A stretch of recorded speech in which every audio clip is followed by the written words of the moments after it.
Sa gitna ng umiigting na tensyon sa politika ng bansa, matapang at walang pag-aalinlangang hinarap ni Vice President Sara Duterte ang mga tanong tungkol sa kanyang nalalapit na impeachment trial. Diretsahan niyang sinabi na handa siyang harapin ang anumang magiging hatol, mapa-acquittal man o conviction. Aniya, tanggap na niya ang anumang kahihinatnan ng paglilitis.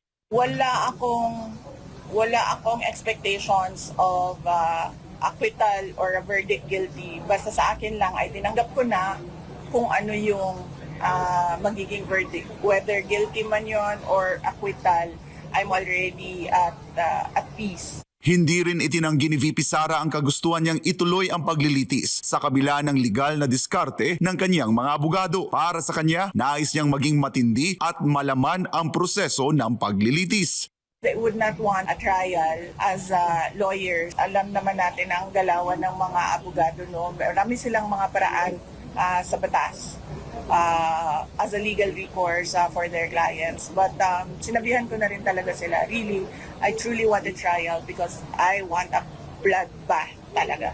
Samantala, hindi na nagulat si VP Sara nang mapabalita ang pagsama ni na dating Senadora Leila de Lima at Attorney Chel Diokno sa kampo ng prosekusyon laban sa kanya. Para sa pangalawang Pangulo, malinaw umano ang dahilan ng kanilang pagsanib.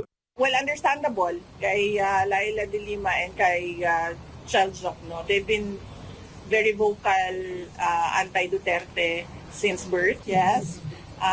In fact, wala pa sa mapa si dating Pangulong Rodrigo Duterte to become president, ay anti-Duterte na talaga si Secretary de Lima. So, understandable na sasali sila sa prosecution ng impeachment. Sa gitna ng kabi-kabilang issue laban sa mga Duterte, para kay Vice President Sara, hindi pa rito matatapos ang pagbatikos ng kanyang mga kritiko. Ang punot dulo raw ng lahat ng ito ay ang halalan sa 2028.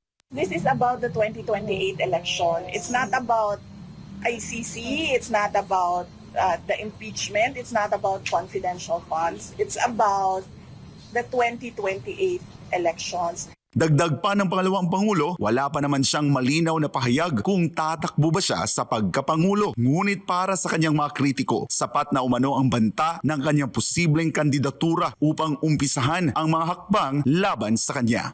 These individuals are desperate.